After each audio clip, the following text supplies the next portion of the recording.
ଜୟ ଗୁରୁ। ଶ୍ରୀ ଶ୍ରୀ ଠାକୁରଙ୍କ ଚରଣରେ ମୋର ପ୍ରଣାମ। ମୁଁ ଆଜି ଶ୍ରୀ ଶ୍ରୀ ଠାକୁରଙ୍କ ଶ୍ରୀମୁଖ ନିଃସୃତ ନାରୀର ନୀତିର 42 ବାଣୀ ଆପଣମାନଙ୍କ ଆଗରେ ତୋଳି ଧରିବି। ନାରୀର ନୀତି। ଭଲ ପାଇବାରେ ଆବିଷ୍କାର।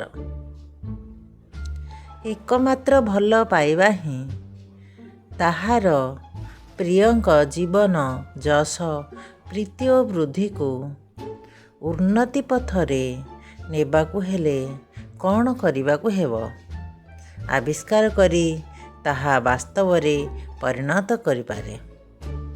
ତୁମେ ଯାହାଙ୍କୁ ପ୍ରିୟ ବୋଲି ମନେ କରୁଛ, ତୁମର ମନ ଓ ମସ୍ତିଷ୍କ ଅବସ୍ଥା ତଦନୁରୂପ ହୋଇପାରିଛି କି ନାହିଁ, ତାହା ଦେଖି ବୁଝିପାରିବ ତୁମର ଭଲ ପାଇବାରେ ଭେଜାଲ ଅଛି କି ନାହିଁ। ବାଣୀ ସଂଖ୍ୟା 42।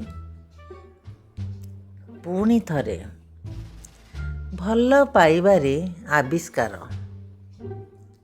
ଏକମାତ୍ର ଭଲ ପାଇବା ହିଁ ତାହାର ପ୍ରିୟଙ୍କ ଜୀବନ, ଯଶ ଓ ପ୍ରୀତି ଓ ବୃଦ୍ଧିକୁ ଉନ୍ନତି ପଥରେ ନେବାକୁ ହେଲେ କ'ଣ କରିବାକୁ ହେବ? ଆବିଷ୍କାର କରି ତାହା ବାସ୍ତବରେ ପରିଣତ କରିପାରେ। ତୁମେ ଯାହାଙ୍କୁ ପ୍ରିୟ ବୋଲି ମନେ କରୁଛ, ତାହାର ମନ ଓ ମସ୍ତିଷ୍କର ଅବସ୍ଥା ତଦନୁରୂପ ହୋଇପାରିଛି କି ନାହିଁ, ତାହା ଦେଖି ବୁଝିପାରିବ ତୁମର ଭଲ ପାଇବାରେ ଭେଜାଲ ଅଛି କି ନାହିଁ। ବାଣୀ ସଂଖ୍ୟା 42। ଜୟ ଗୁରୁ।